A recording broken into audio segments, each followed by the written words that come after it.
3 events remain for the Strongman on the second and final day of competition for them at the 2024 Rogue Invitational from Aberdeen, Scotland, inside P&J Live. Event number 4 is Power Drive, presented by Mod Tub. Thanks so much for being with us here on this lovely Saturday in Scotland. I'm Sean Woodland with Kristen Rhodes and Lauren Chalet. And Laws, on the men's side of things, the 2 guys on top of the overall leaderboard got there in much different ways.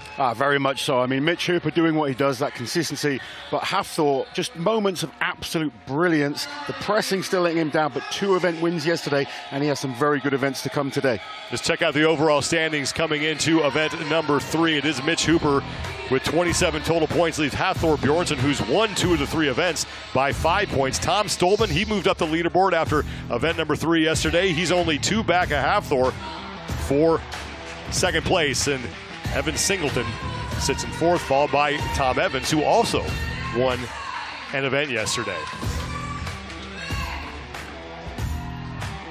Day 1 was pretty exciting, starting with the return of Hafthor. First time here at the Rogue Invitational. Yeah, the newbie here to the Rogue Invitational, but Hafthor starting off the deadlift, doing what he does best, proving he's the best deadlifter on the planet currently. Now this was a bit of a surprise. Tom Evans in event number 2 picking up the event win. This was such a good performance. Thomas Evans has done very well on similar events in the past, but to execute as well as he did and take the win, he will be over the moon. And then, yeah, we finished with the Inverstones yesterday, and Hafthor blowing us away with what was an incredible performance. But it's Mitch Hooper who leads with his supreme consistency. 3 second places keeps him on top of the table. Power Drive, presented by Mod Tub, is event number 4. 3 different implements, Laws, that these athletes need to deal with. Yeah, we've got the Power Drive into the Husafel, and then the arm over arm. Let's send it down to Kiki Dixon. Guys, while this might be a new implement for our strongmen, we've seen it before with Rogue. They brought it out at the 2019 CrossFit Games. It's made a couple of appearances, but just to put it into perspective, in the 2019 CrossFit Games, they had 2 athletes on 700 pounds, a male-female pair. Strongmen come in, they bump up the weight to 750 pounds, and they've got to push it. Sean, I feel like since we're the CrossFitters, you and I should be able to have 2 on 1, and we'll have Kristen and Laws on their individuals. Go head-to-head, maybe? Any takers? Yeah, I don't like to lose that badly. I'm happy just watching, to be honest. That's weights on these things, as you heard Kiki mention, 750 pounds, 340 kilos on the Power Drive. The Husafel bag is 375, and the sled is 650.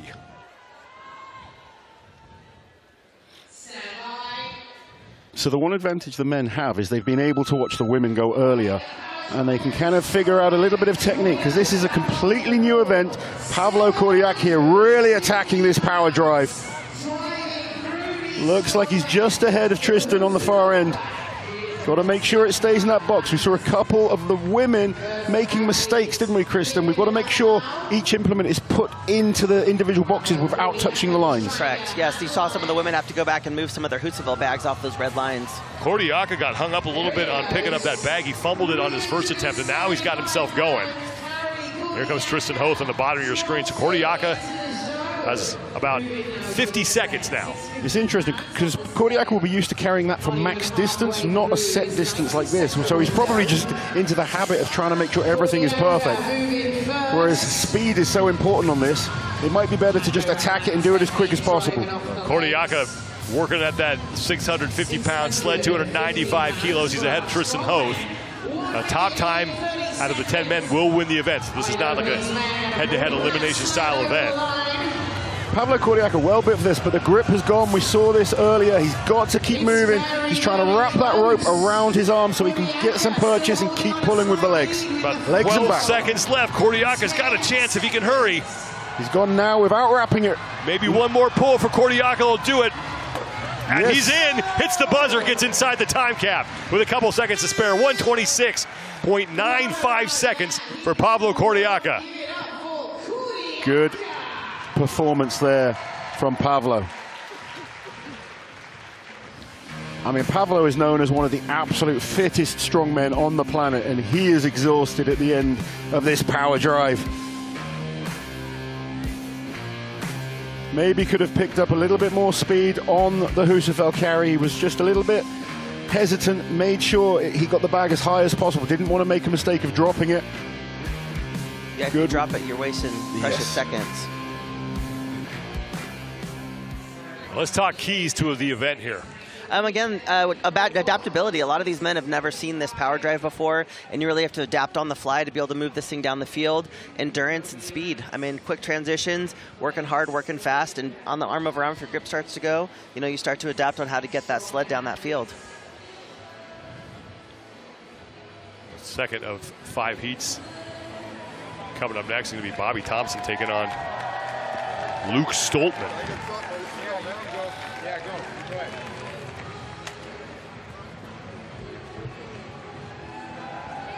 Thompson had a really good start to the competition, finished 4th in the deadlift, but since then the 7th and the 9th.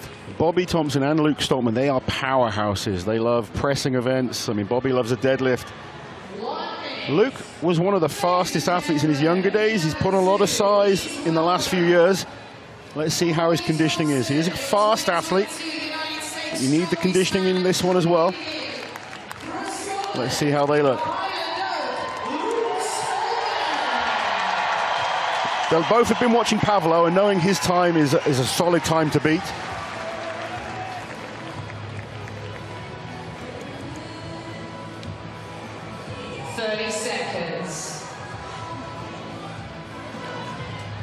You know, and as an athlete, when you're getting ready to start these events, in your mind is you're like, just get to the finish line. Whatever it takes, no matter what I have to do, I don't have to breathe till I'm done, you just get it done. And you really have that focus. I used to try and think, okay, I know this is going to suck, but it's only going to suck for 90 seconds. Exactly. Which winds up feeling like an hour when you're actually in it. Unlike the poor CrossFit athletes that have events going on for ages. Luke Stoltman's making his 3rd Rogue Invitational appearance. He's finished 8th both times he's been here. Luke's moving really well at the top end of the screen. Bobby's not too far behind though. Luke really quick on that power drive. 12 seconds. And now on to the Husafel bag. 375 pounds, 170 kilos. He's moving. Luke is rapid on this event. He's moving really well.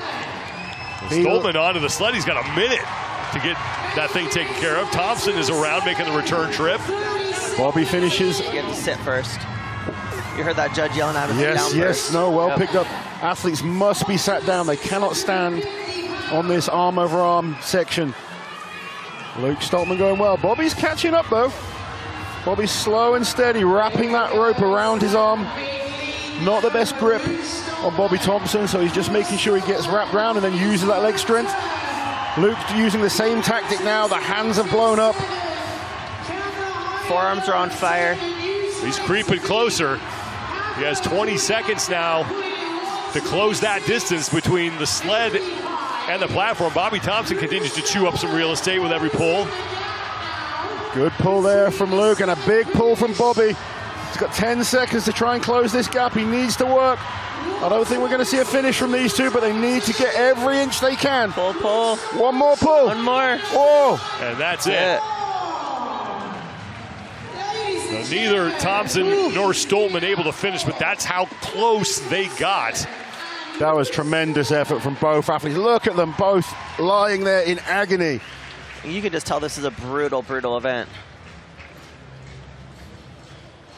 Well, Luke got off to a great start. He was shot out of a cannon on this thing. Luke on this power drive, he was so quick. Really attacking this, moving the hands every single step. Powerful drive using those big legs. Oh yeah, his feet are slipping. I'm not sure that's the best footwear, I think, on this AstroTurf. You want something with a little more grip. He's also very wide. You notice Luke drove with his feet a little bit closer together. Bobby has an issue where he's got metal in his toe, where he can't push like a truck pull position, where you kind of have the foot and toe, the knee in line with each other. He's got to turn his foot out, which is massively detrimental to efficiency. Yeah. But he did well to come back. He did Both good. athletes' hands blowing up on this arm over arm.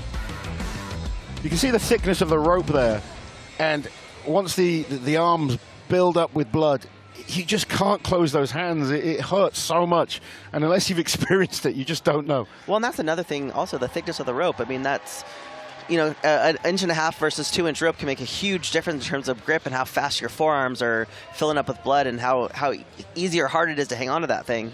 Absolutely. Matthew Ragg and Thomas Evans will be the next 2 men out. So Pablo Cordiaca is the only guy to finish this thing so far, and he did it in 1 minute 27.95 seconds.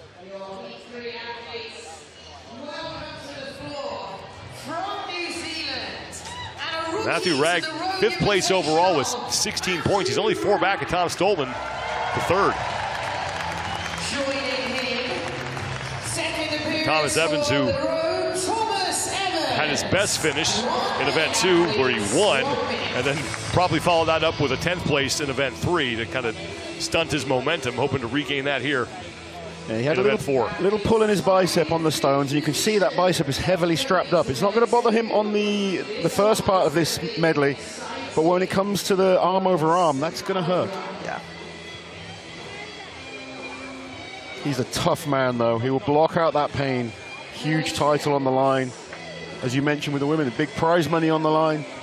They've got to keep fighting. And you just made a good point, and that's the thing with these kinds of events, you just block out the pain. You don't think about it. Your body is just going, and you are moving until that sled hits or until that buzzer goes. Adrenaline is a hell of a thing. It really is. You'll feel the pain later. Yeah. Right. But for now, we block it out. Yep. Well, Tom Evans should be used to doing stuff like this. He's a former offensive lineman in American football. Yeah, this power drive should be good for Thomas.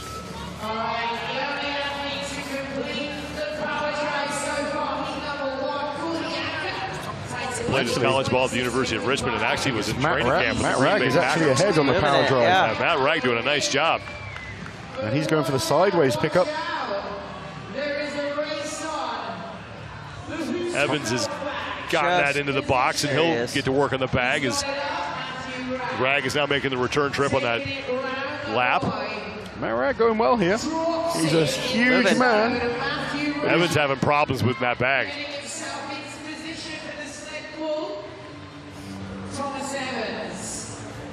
They've got to carry it on their front. I don't think Evans is going to be able to get that thing off the ground. This is disappointing for him. Yeah, if that bicep's really hurting, you need some of that bicep strength to squeeze and lift that sandbag. Evans is going to call it as Matthew Ragg now is going to try to finish up the remainder of the sled pull. He's going for shorter pulls. I think he can utilize more of that back power as well. He's kind of using his legs, but not utilizing the back as well. Some of the others we've seen really pull, lean super far back to get that full. Yep. 10 seconds to go, so it looks like Cordiaca is still going to hang on to the top time at 1:27.95 seconds. We'll see how much distance Ragg can cover here in the final seconds.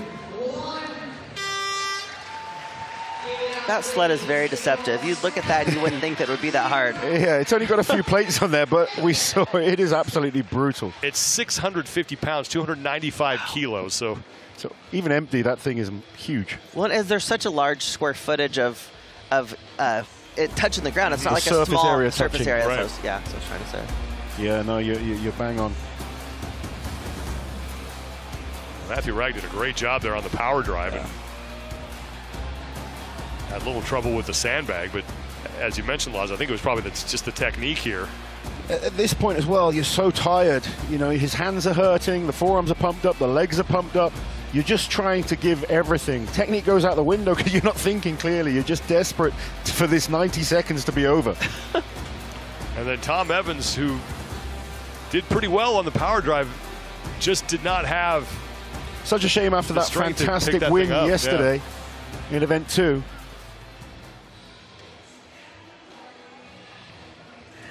So these are two fantastic athletes, and I think we may be able to see another finish. Tom Stoltman, perfectly built for this type of event. And Evan Singleton is an aggressive, powerful athlete. Fast, explosive, tremendous grip. And Evan Singleton has 19.5 points. He's only a half point back of Tom for third place, and he's only 2.5 points back of Hathor Bjornsson for second. And he is very much still in the hunt.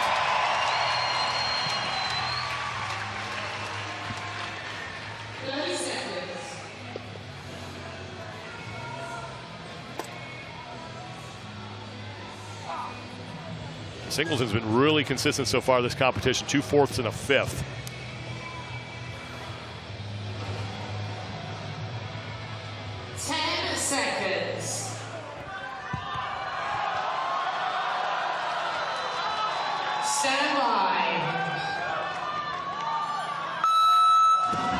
Here we go, and Tom Stolman attacking. He's going early well on. with this. Moving quick. The tall athletes are built perfectly for this event. Having that long wingspan, you can just scoop up this sandbag. That was about exactly the same speed as his brother. He's gone for a low pickup. He needs to just squeeze tight and finish it, but the long legs and the long arms will really help when it comes to the arm over arm. He can cover huge amounts of distance with one pull. Well, Singleton's finally got that bag hoisted up. Now here comes Stoltman on the pull. Singleton making the return trip back. Pablo Cordiaca has the top time of 127.95, and Tom Stolman's got a really good chance to beat that. Got to just keep working hard. The grip is still holding tight. He's moving well. Big, powerful pulls. Stretch forward, use the legs. He is not slowing down. 2 more big pulls, and we'll have a new leader. One more. One more does Tom Stolman, and he's going to take over the top spot in this event. 105 for the Albatross. He's so happy with that. Now, Evan Singleton needs to keep working hard. Singleton's got a chance to finish. Got 15 seconds. He's getting close. Come on, Evan Singleton. 2 more big pulls. You can finish this. Real big pull in. Might get there. 1 more. Come on. 5 seconds for Singleton. Now 4. He's in. Does it inside the time. Oh, he didn't. He had to touch, so he wasn't close. That time is going to be adjusted. He may have gotten capped. It looks like he just missed out on touching the sled to the front. Tom Stolman, though, at 104.81 seconds.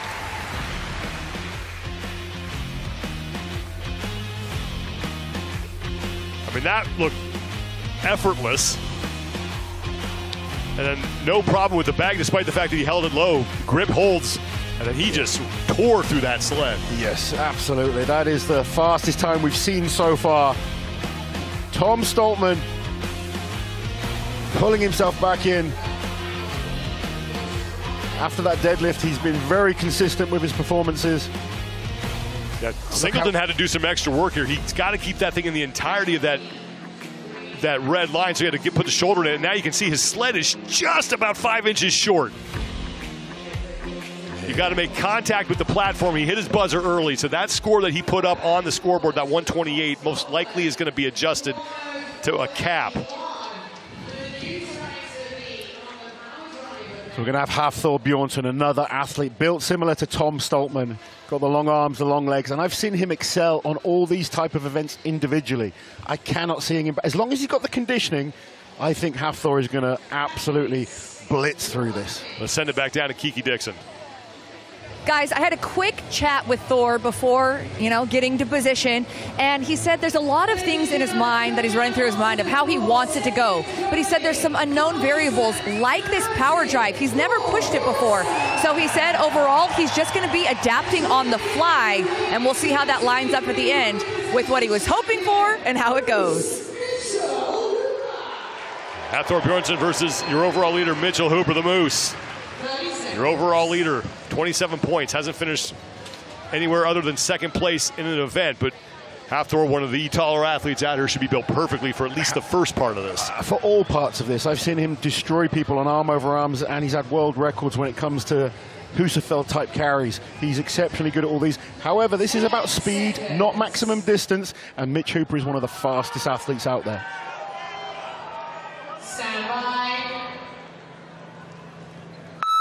The Moose versus the Mountain, final heat for the men. Mitch attacking that drive really fast. He could be ahead of Hafthor on the power drive. He is, and he's ahead of Tom Stolman's time. And Mitch is the first to the sandbag. Hafthor has the power drive done. Hooper taking some time to get that bag. And Hooper is off the ground, and he's making the return trip. He's still ahead of Hafthor. Hafthor finishes the sandbag as well. Now Mitch needs to try and stay ahead because Hafthor is exceptional at these type of events. He's got so much power. Well, Mitch got about 2 or 3 pulls in before Hafthor did, and he's about half a sled length ahead of him right now. But look at those pulls from Hafthor. He's closing in. Mitch needs to try and stay ahead. Hafthor goes ahead on this pull. Mitch gets back in front. This is going to be close. Dead even right now. Trading the lead back and forth on every pull. Hafthor's back in front here. 104.81 is the time to beat. Looks like Tom Stoltman is going to win the event. Hafthor's right there. Hafthor's going to take second. He's got to hit his buzzer. He does now. And now here comes Mitch Hooper. And he's in. He's not finished yet. He wasn't in. He's got to make it a touch. He's got to make it touch. Score is going to get adjusted. Now Hooper's in. There we go. 122 for him. And looking like that might be a 3rd place in the event, depending on what happened with Singleton. Look at this replay from Thor. So he wasn't the quickest on the power drive, and he wasn't the quickest when it came to the sandbag, but he started to eat up the distance when he got onto the arm over arm. Mitch Hooper went off like a rocket, but this is where Hafthor pulled himself back. Every single pull, you could see him closing. Eventually he got ahead, and he made sure not to make a mistake at the end there. Mitch Hooper just stopping just short. Had to repull. Look at this aggression. But this is where he got the lead. Yeah, this was impressive. This was really impressive. Really attacked that power drive hard. Maybe it just took a little bit out of the legs towards the end. New event for all these athletes, but it's Tom Stoltman who is the fastest time, and he will be over the moon to get an event win. Well, Tom Stoltman and Hafthor Bjornsson now are only going to be separated by a point in the overall standings. Mitchell Hooper should hang on to his lead, but it's going to shrink heading into the final 2 events. But right now it looks like he's going to take 3rd place in that event. That's unofficial. A great battle between the Mountain and the Moose to close us out in event number 4. Pablo Cordiaca did very well on that one as well. That was a great showing for Pablo. He was in 9th place coming in. Should be a top 4 for him. So 2nd straight finish of 4 or better for Pablo. Exciting event. Definitely one I would rather be watching than doing. I agree. And we had 2 guys push that buzzer early, so they're going to get that figured out. And while we wait, let's go back down to Kiki Dixon. Tom, congratulations on your event win. What was the biggest surprise about this event? You know, you have to be fit and fast coming to this competition. I changed my coach 24 weeks ago, and the belief he's given me, my fitness has improved dramatically, and I'm here to show people why I'm one of the best in the world. So, yeah, but this event was it's just a credit to my hard work. You know, I know there's a lot of fast people here, but I didn't take my foot off the gas. I was consistent, and I won the event, so I'm buzzing. Yes, you did. The power drive, you seem to unlock the power drive. What was the secret there? Just keep going, use my body weight, and just keep pushing it. It was lighter than I thought, so that was good. But yeah, like I said, just keep driving through the line and just make sure I finish it. And that's what I did, and I finished it the fastest time, so I'm happy. As you should be.